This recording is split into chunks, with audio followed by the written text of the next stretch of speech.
ये है talks news network और आप देख रहे हैं पॉलिटॉक्स, राजनीति का कच्चा चिट्ठा। किसी ने सपने में भी नहीं सोचा था कि उत्तर प्रदेश पूर्वांचल से भाजपा के दिग्गज नेता मनोज सिन्हा जम्मू कश्मीर के उपराज्यपाल बना दिए जाएंगे, लेकिन राजनीति में सब कुछ संभव है।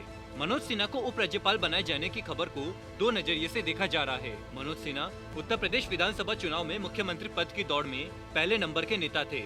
भाजपा को यूपी में स्पष्ट बहुमत मिला, लेकिन जब दिल्ली से मुख्यमंत्री के नाम की घोषणा हुई तो वह नाम मनोज सिन्हा का नहीं बल्कि योगी आदित्यनाथ का था। अब कश्मीर में धारा 370 हटाने के ठीक एक साल बाद केंद्र सरकार ने एक राजनीतिक व्यक्ति को उपराज्यपाल बनाया है। मनोज सिन्हा अनुभवी है। चर्चा है कि प्रधानमंत्री नरेंद्र मोदी उनके राजनीतिक अनुभव का लाभ जम्मू कश्मीर में लेना चाहते हैं। केंद्र सरकार जम्मू कश्मीर में चुनाव कराने की तैयारी कर रही है। इससे पहले वहां परिसीमन भी होना है। दोनों ही काम बहुत ही चुनौतीपूर्ण है। जम्मू कश्मीर के सभी राजनीतिक दलों को इसके लिए तैयार करना इस समय मोदी सरकार के लिए सबसे ज्यादा महत्वपूर्ण और चुनौती भरा काम है। मनोज सिन्हा को कश्मीर भेजने के दो नजरिए। जम्मू कश्मीर से धारा 370 हटाए जाने के बाद से ही वहां के राजनीतिक दलों के लगभग सभी बड़े नेता या तो नजरबंद चल रहे हैं या फिर सरकार ने उनको इस शर्त पर नजरबंद से मुक्ति दी है कि वो अलगाववाद को बढ़ाने का कोई काम नहीं करेंगे। प्रधानमंत्री नरेंद्र मोदी को मनोज सिन्हा पर पूरा भरोसा है कि वो यह काम कर सकेंगे। यह तो है मनोज सिन्हा को लेकर खबर का पहला नजरिया।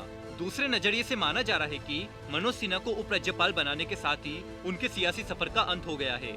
आमतौर पर माना जाता है कि जिसे भी राज्यपाल और उपराज्यपाल बनाया जाता है उसका स्वयं ही राजनीति से संन्यास हो जाता है। मनोज सिन्हा उत्तर प्रदेश के वो दिग्गज नेता थे जो मुख्यमंत्री के नंबर 1 दावेदार थे, लेकिन नहीं बन सके।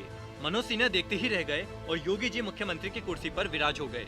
कश्मीर में चुनावी माहौल बनाने की है कोशिश। मनोज सिन्हा को दूरगामी और महत्वपूर्ण काम के लिए जम्मू कश्मीर भेजा गया है।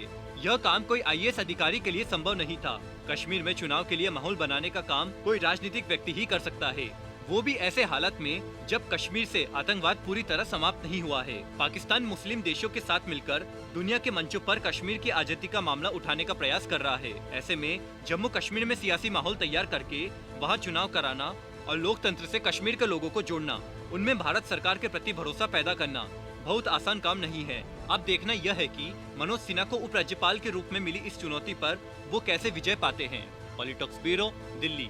ये है टॉक्स न्यूज नेटवर्क और आप देख रहे हैं पॉलिटॉक्स, राजनीति का कच्चा चिट्ठा।